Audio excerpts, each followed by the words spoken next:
He was a boy who would one day command armies that could blot out the sun, a leader who would forge the largest contiguous empire in human history. But his first conquest wasn't a city, it wasn't a kingdom, it was a fish. And his first act of strategic violence wasn't against an enemy army, it was against his own brother. This is the story of how a starving, terrified outcast, abandoned to die on the Mongolian steppe, created a playbook that would make him the master of the known world. It's a story that begins not with a crown, but with a murder. Before the name Genghis Khan echoed in fear, there was Temujin. He was born clutching a blood clot in his fist, a sign, the shaman said, that he was destined for greatness. His father, Yesugai, was a minor chieftain, a respected but not dominant leader. He had built his power through strategic alliances and ruthless raids, a typical existence on the brutal steppe. For his 9-year-old son, he sought a powerful match, arranging a betrothal to a girl named Borta from the influential Olkanud tribe. It was a move to secure the future. But the future is a fragile thing in a land where your oldest enemy might offer you a friendly meal. On the journey home, Yesugai shared a meal with a band of Tatars, a tribe he had long warred against. It was a fatal mistake. The hospitality was a lie. The food was poisoned. Yesugai stumbled home just long enough to give his final command to a trusted retainer: bring Temujin back. He was now the head of the family, a 9-year-old boy in a world with no room for children. A clan without a strong leader is a dead clan. Yesugai's people, the Tayuchuds, knew this, and they saw no leader in a 9-year-old boy. Led by a man named Targudai, they made a decision. Loyalty was a luxury they couldn't afford. One morning, Holen and her children awoke to find the entire camp gone. They had been abandoned, left to the wolves, to starvation, to the unforgiving Mongolian winter. This was more than a political maneuver, it was a death sentence. The steppe does not suffer the weak. Holen, a woman of incredible fortitude, refused to let her family perish. She taught her children to survive. They hunted marmots, dug for roots, and fished in the Onon River. They were no longer part of a tribe, they were a pack, held together by desperation and their mother's iron will. It was in this crucible of survival that the lessons of power were burned into Temujin's soul.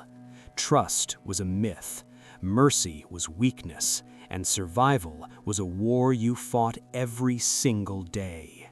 In this desperate new world, every scrap of food was a victory, and it was a victory Temujin refused to share. His half-brother, Begtur, was older and stronger.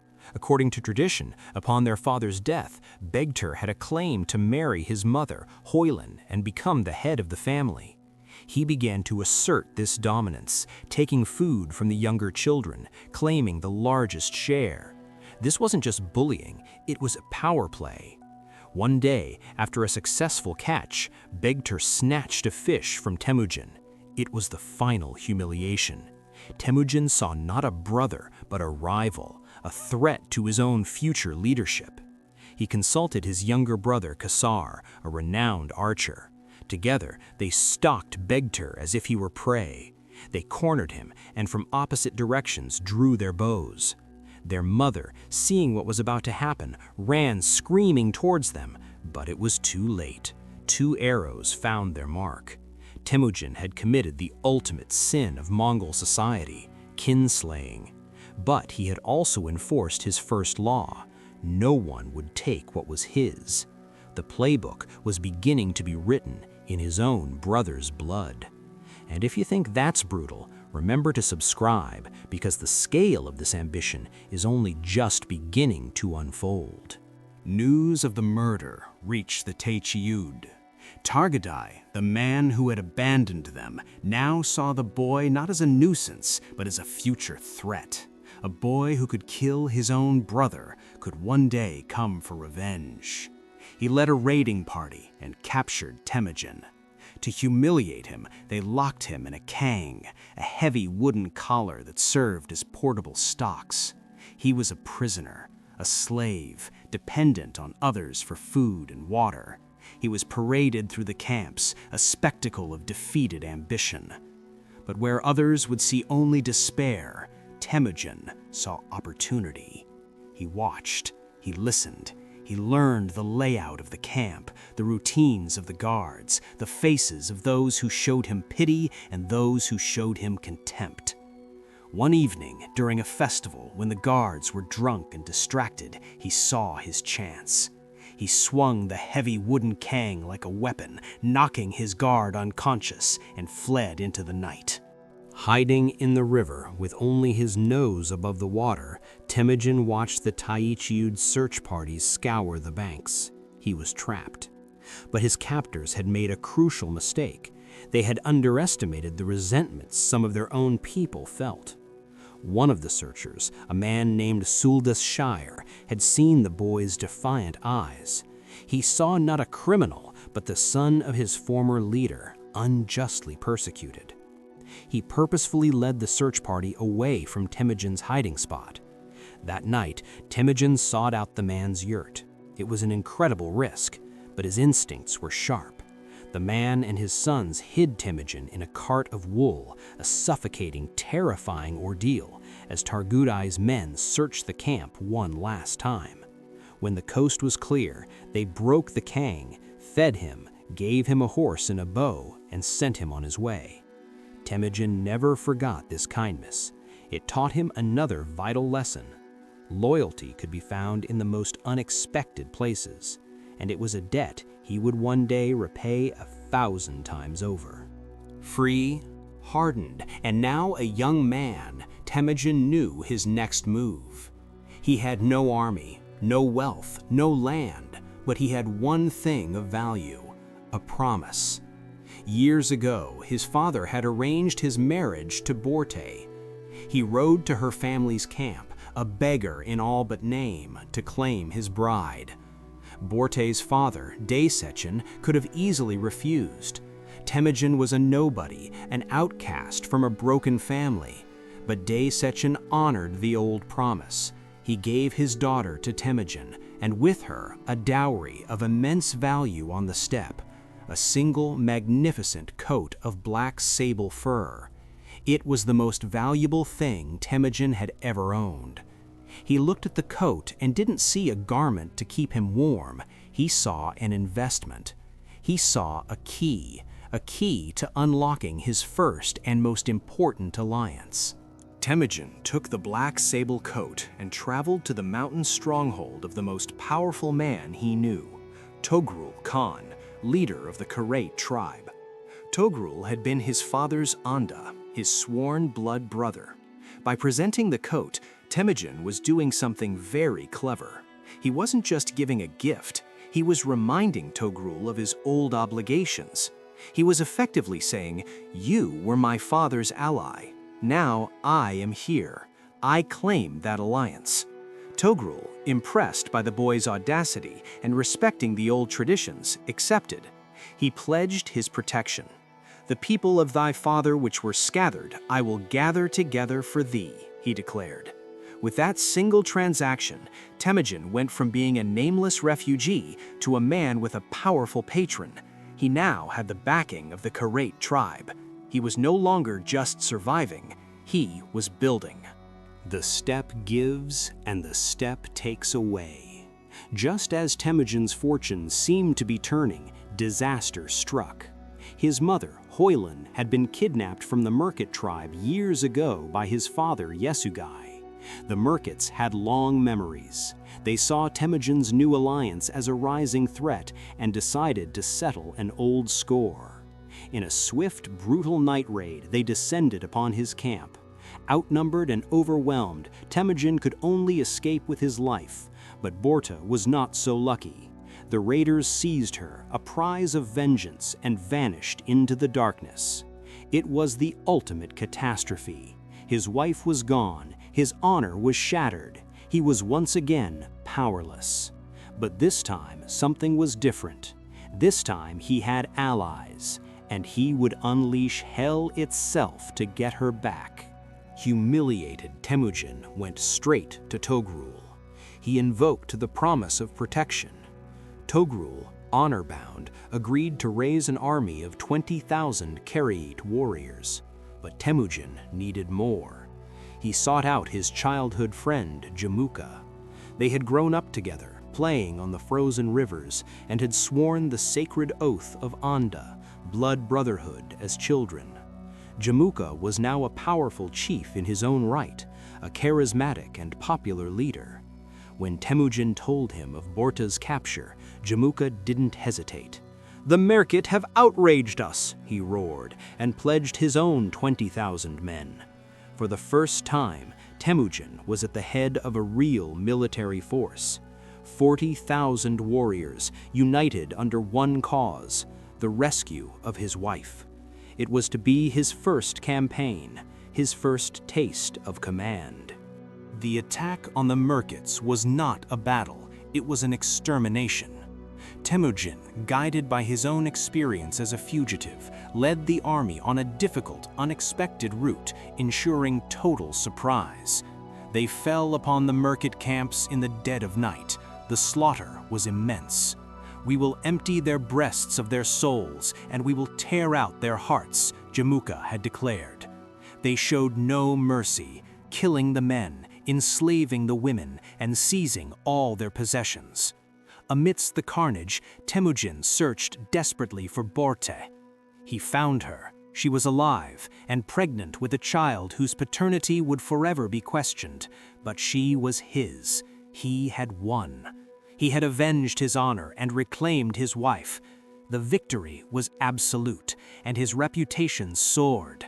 Men from other clans, drawn to his success and decisiveness, began to flock to his banner. He was no longer just the son of Yezugai. He was a leader in his own right. After the victory, the two blood brothers, Temujin and Jamuka, camped together. But their alliance, forged in war, began to crack in peace. They were fundamentally different men. Jamuka was an aristocrat. He believed in the old ways, that leadership was a birthright of the noble class. His camp was organized by lineage and clan. Temujin was a revolutionary. His experiences had taught him that loyalty and ability were what mattered, not bloodlines.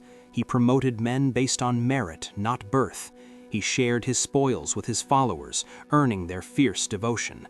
Common warriors, herdsmen, and even former enemies found a place in his camp. The tension grew. The steppe was not big enough for two suns in the sky. One night, Jamuka gave a cryptic warning to Temujin, advising him to take the less desirable camping ground. Temujin's wife, Berta, wise to the subtleties of steppe politics, saw the message for what it was, a threat, a declaration of rivalry. That night, Temujin and his followers secretly broke camp and left, severing the bond. The civil war for the soul of the Mongol people had begun. The split was now open. The Mongol tribes began to choose sides. The traditional aristocrats backed Jamuka. The outcasts, the dispossessed, and the ambitious flocked to Temujin, proclaiming him their Khan. Jamuka, enraged by this, gathered a superior force and attacked Temujin at a place called Dalan Baljut. Temujin was defeated. He was forced to retreat, his army scattered. It was a humiliating military loss. But what Jamuka did next turned the tide of history. To punish the chieftains who had sided with Temujin, he had 70 of them boiled alive in cauldrons. It was an act of such appalling cruelty that it horrified even the hardened Mongols. He had meant to rule through fear, but he had miscalculated. Warriors began to desert him in droves, disgusted by his brutality. They fled to Temujin's camp, seeing him not as a defeated leader, but as a man who, win or lose, respected his followers. Temujin lost the battle, but he won the war for public opinion. For the next decade, Temujin executed his playbook with ruthless precision. He moved from tribe to tribe, offering a simple choice: submit and be absorbed into his growing nation, or be annihilated. He destroyed his father's old enemies, the Tartars, decreeing that every male taller than a cart's linchpin be executed. He turned on his own patron, the vacillating Togrul Khan, smashing the Karait army and absorbing them. His strategy was revolutionary. When he conquered a people, he didn't just enslave them, he shattered their tribal structure, scattering them amongst his own troops. Their loyalty was now to him, not their old chieftains. He created a new identity. They were all Mongols. He built a meritocracy where a common shepherd could rise to become a general. He was not just conquering tribes, he was building a nation from the ground up, piece by bloody piece. The final piece of the puzzle was Jamuka. He had taken refuge with the Naimans, the last great tribe standing in opposition to Temujin. In a climactic battle, Temujin's disciplined, loyal army crushed the Naiman forces. Jamuka escaped, but his time was running out. He was eventually captured by his own men, who brought him to Temujin, expecting a reward. They misjudged their new master. Temujin had them executed immediately for their treachery. The final meeting between the two blood brothers is one of history's great dramas. Temujin, it is said, offered to forgive Jamuka, to renew their brotherhood. But Jamuka refused. There can be only one sun in the sky, he said. He knew the new world had no place for him. He asked for a noble death, one without the shedding of blood, as was befitting a Khan. Temujin granted his request. Jamuka's back was broken, and the rivalry that had defined a generation was over. There was now only one master of the steppe. In the year 1206, a great Kurultai, a grand assembly of all the tribes, was called.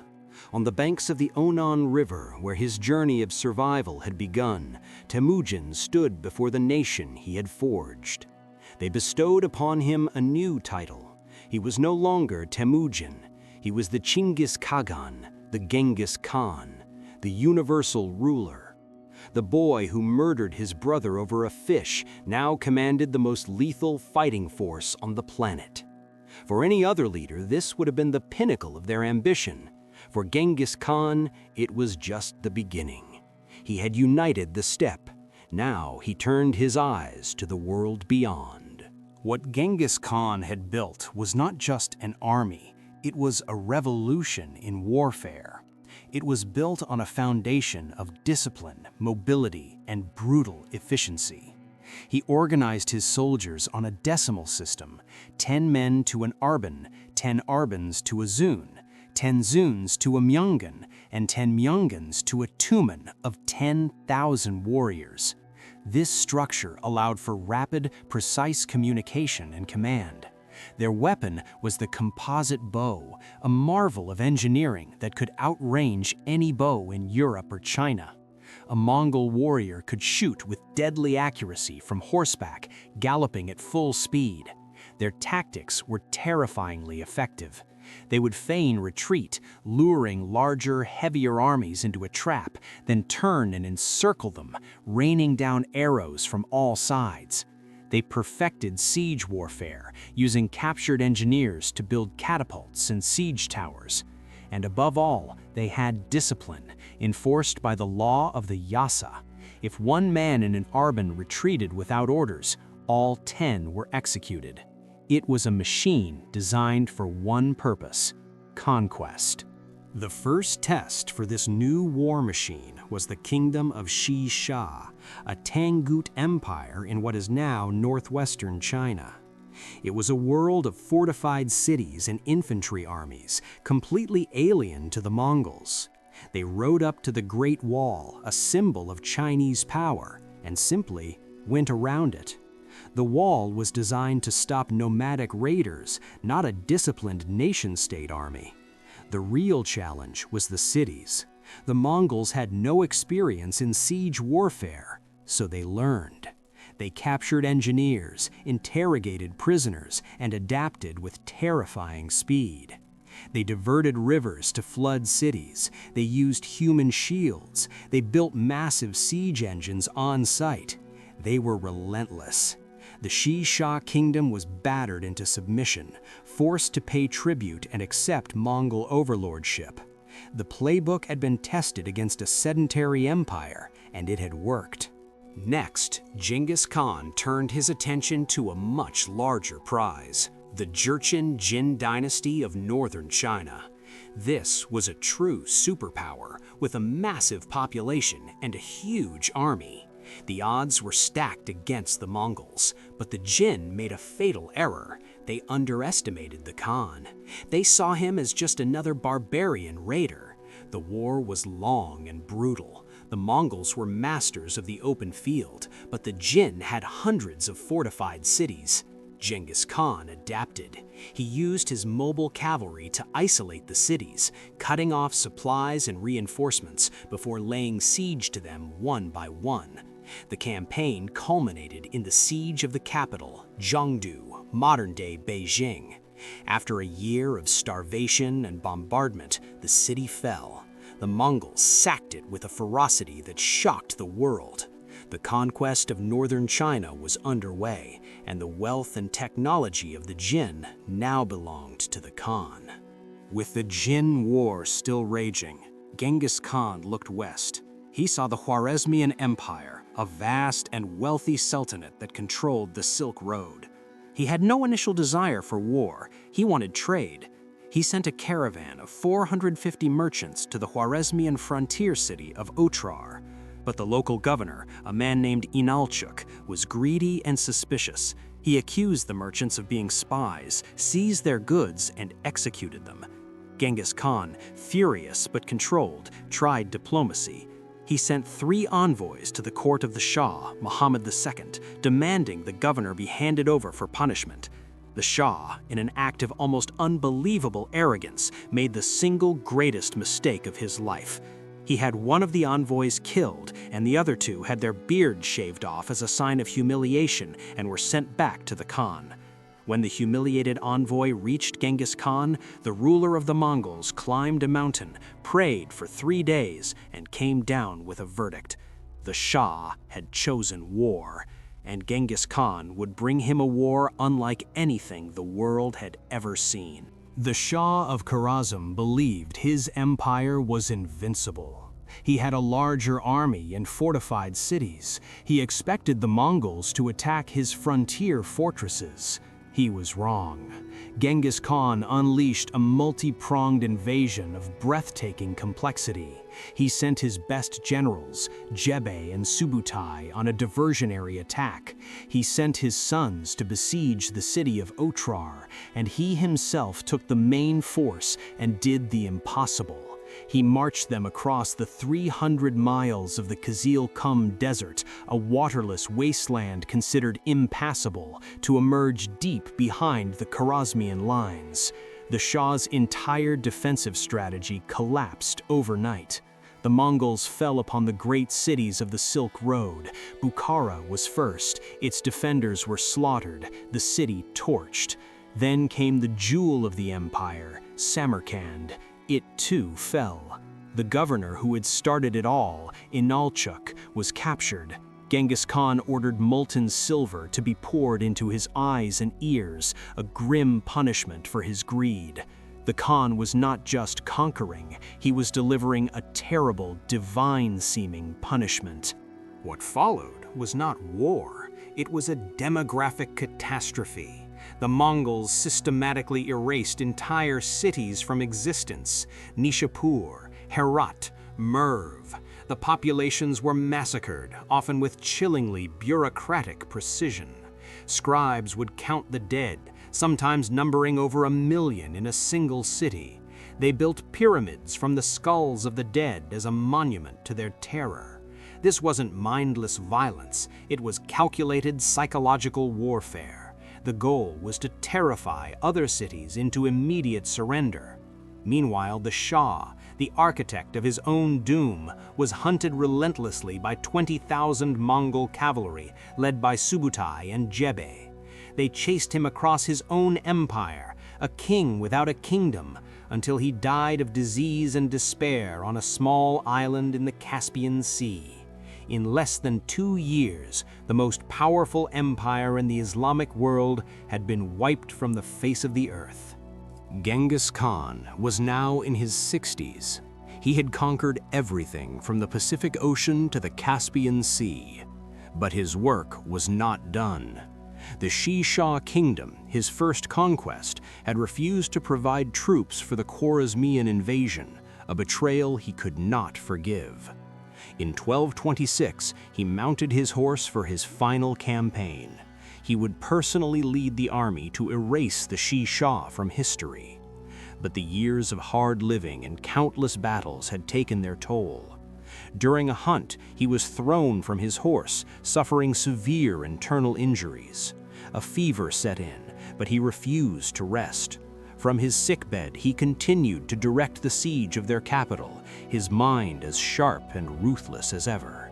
He knew he was dying, and he had 2 final objectives: to ensure the utter destruction of his enemies and to secure the future of his empire. In the summer of 1227, Genghis Khan died. His final command was that the news of his death be kept secret until the Shisha had been dealt with. After the capital finally surrendered, the entire royal family was executed and the population was massacred, fulfilling his final vengeful wish. His body was returned to Mongolia for a secret burial, its location a mystery to this day. His legacy is one of terrifying contradiction. He was responsible for the deaths of an estimated 40 million people, so many that huge swaths of farmland returned to forest, causing a measurable dip in global carbon levels. He was, in a strange sense, the most effective and horrifying environmentalist in history. Yet his conquests also created the Pax Mongolica, a century of peace that secured the Silk Road, allowing for an unprecedented exchange of goods, ideas, and technologies between East and West. Gunpowder, the compass, and printing all made their way to Europe along the roads his armies had cleared with blood. The Playbook of Genghis Khan was a masterclass in power. Adapt or die. Promote ability over birthright. Use terror as a weapon, but reward loyalty absolutely. Shatter old identities to forge a new one. Never forgive a betrayal. He began his life with nothing, an abandoned boy on the edge of the world. He ended it as the master of a kingdom that would stretch from Korea to Hungary, shaping the course of history in ways we are still grappling with today. His story is a chilling reminder that the forces that change the world are often born not in palaces, but in the desperate, unforgiving wilderness. What do you think was his most important trait? His military genius or his ability to inspire loyalty? Let me know in the comments below. Thanks for watching.